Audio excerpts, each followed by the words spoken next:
لله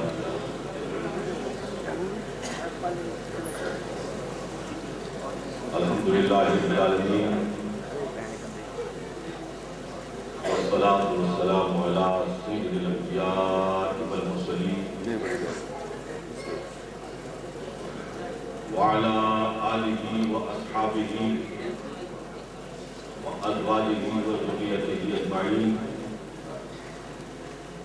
اما بعد فاعوذ باللہ من الشیطان الرجیم بسم اللہ الرحمن الرحیم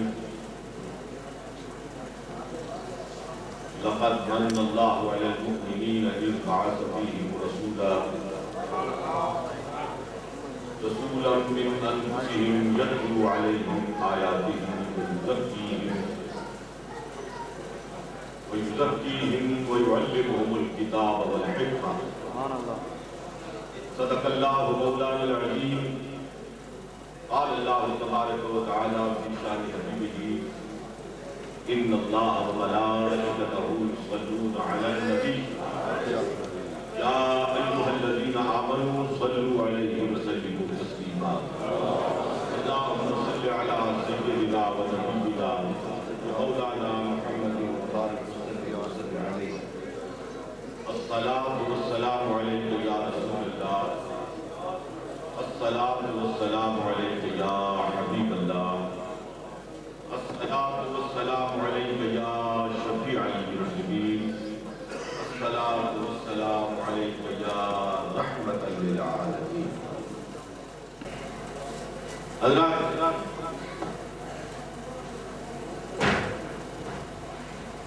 ربیع الاول کا مہینہ ہے اور رحمتوں برکتوں کے جلو میں امت مسلمہ اپنے شب و روز گزارتی ہے۔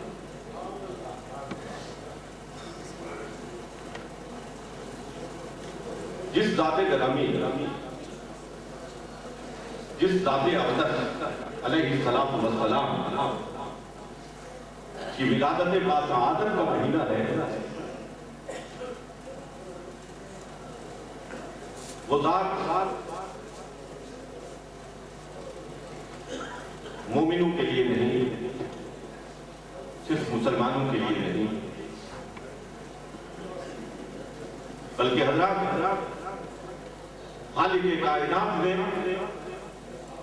اس ذات بالا صفات کو پوری نوع انسانی کے لیے نبی رحمت بنا کر وَمَا أَرْسَلْنَاكَ إِلَّا رَحْمَةً لِلْعَالَمِينَ کا تاج آپ کے سر اقدس پر سجایا ہے۔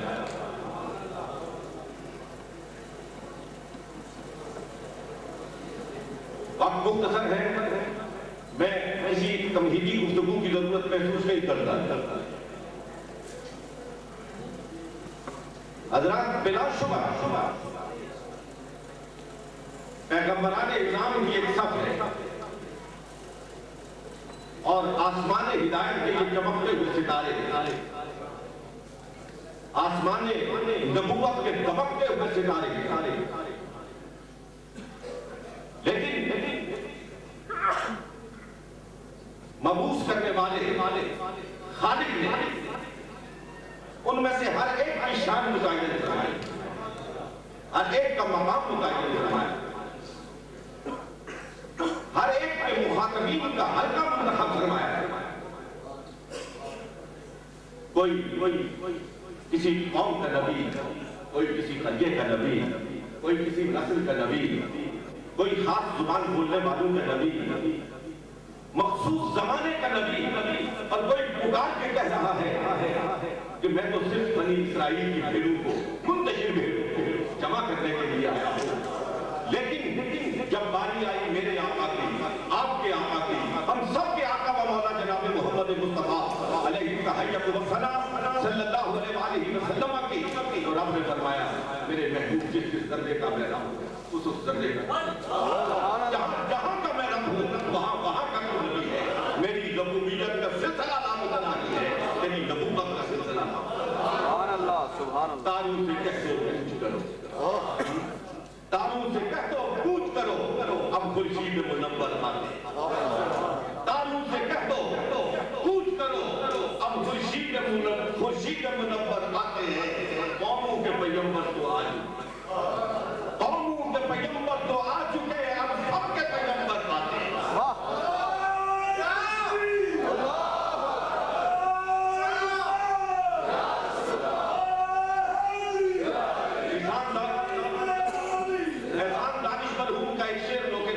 بھائی صاحب آپ کی نظر کرنا چاہتا ہوں، بڑی خوبصورت بات یہ کہتا ہے، آپ و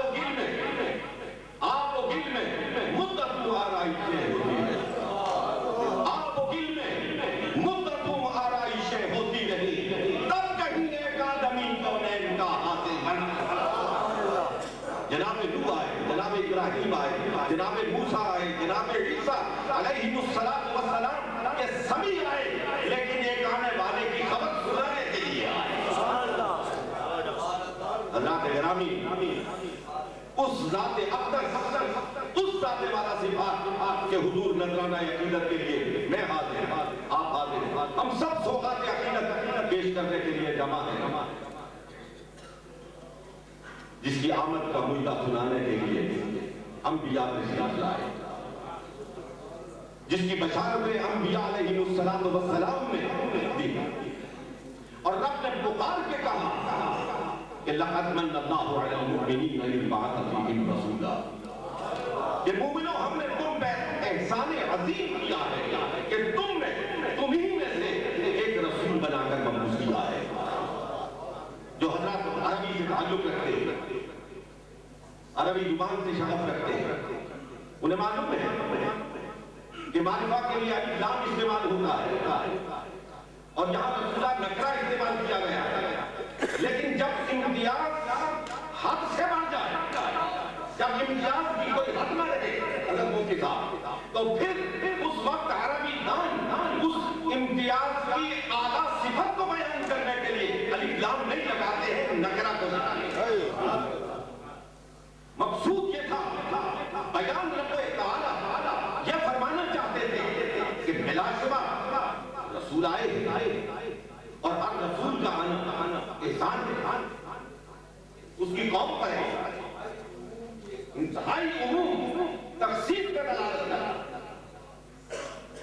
اللہ کے گرامی، جناب موسیٰ، جناب عیسیٰ، جناب ابراہیم، جناب زکریا، یہ 1,24,000 پیغمبران اعظام کی سب بلا شبہ بنی نوع انسان پر احسان ہے رب تعالیٰ کا۔ لیکن حضرات گرامی فرمایا ان سب کو ہم نے بھیجا ہے، بڑی شان کے ساتھ بھیجا ہے، بڑی رفعت کے ساتھ بھیجا ہے، عظمتوں سے لاپ کر بھیجا ہے، لیکن اب کی بات جو ہم بھیج رہے ہیں وہ ان سب میں نظام ہے۔ سبحان اللہ، سبحان اللہ۔ ان سب سے زیادہ عظمتوں والا، ان سب سے زیادہ شان والا، اس کی صورت نرالی ہے، اس کی سیرت نرالی ہے۔ میں ایک بات عرض کرنا چاہتا ہوں، محبت دو حوالوں سے کی جاتی ہے، دو حوالوں سے محبت کی جاتی ہے، یا صورت سے محبت کی جاتی ہے یا سیرت سے محبت، یا صورت سے محبت ہوتی ہے یا سیرت سے محبت ہوتی ہے۔ نہ مصطفیٰ جیسی کسی کی صورت ہے، نہ مصطفیٰ جیسی کسی کی صورت ہے۔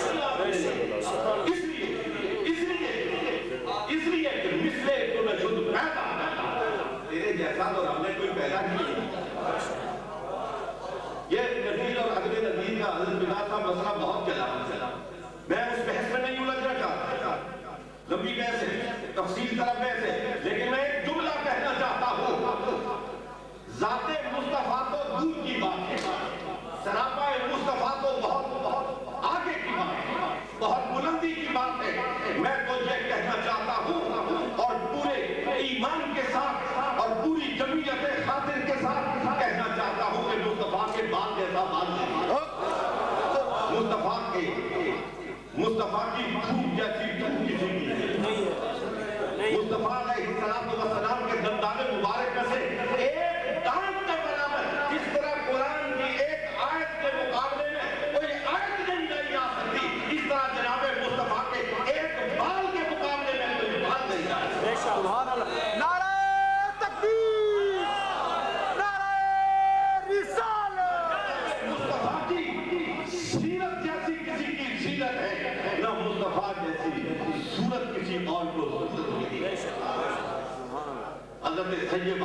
سیدہ طیبہ طاہرہ عائشہ صدیقہ رضی اللہ تعالیٰ عنہا سے صحابیات نے پوچھا ام المومنین ہم نے قرآن میں پڑھا ہے کہ جب حسن یوسف سے پردہ ہٹا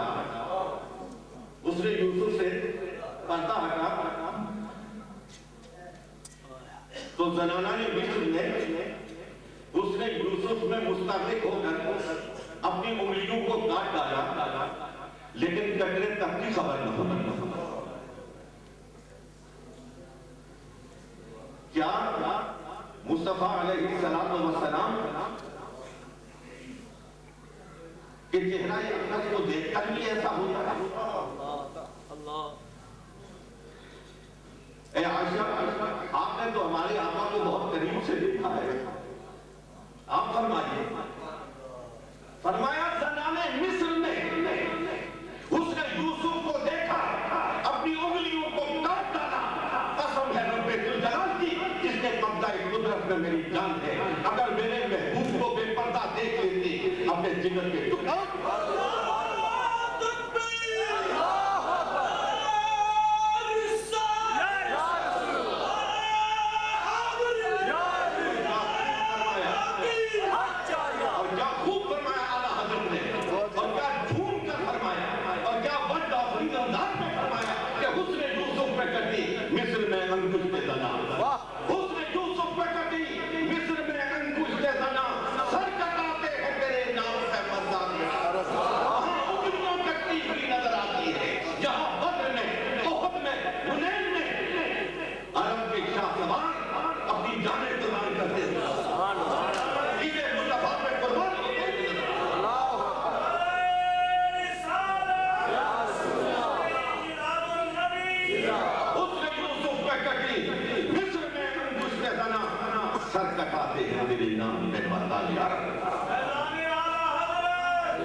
میں چلتے ایک جملہ متردہ آپ کی خدمت میں عرض کرنا چاہتا ہوں. ایک صوفی کی بات آپ کی خدمت میں عرض کرنا.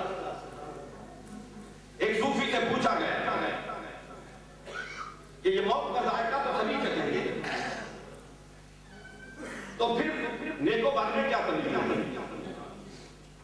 پھر ایک صالح میں اور بے عمل میں کیا فرق رہا؟ اس نے بھی موت کا ذائقہ اس نے بھی موت کا ذائقہ رہا. اور یہ تو قرآن کا قانونی عقل ہے کہ ہر ایک نے موت کا ذائقہ رہا. کیا فرماتے ہیں آپ اس صوفی نے کیا پوچھا؟ دل کو لگنے والا جواب, دل میں اتر جانے والا جواب, دل میں بٹھا لانے کے قابل جواب. فرمایا بلا شبہ ہر ایک موت کا ذائقہ نیک بھی چکھے گا بد بھی چکھے گا. اس لیے کہ یہ نص قدیم ہے لیکن جب نیک موت کا مزہ چکھ رہا ہوگا سامنے بددعا کا چہرہ ہوگا. مصطفیٰ علیہ السلام کی زلفیں لہرا رہی ہوں گی, بددعا کا چہرہ بے پردہ ہو کر سامنے آ جائے گا. دید ہوتی رہے گی دم نکلتا رہے گا, دید ہوتی رہے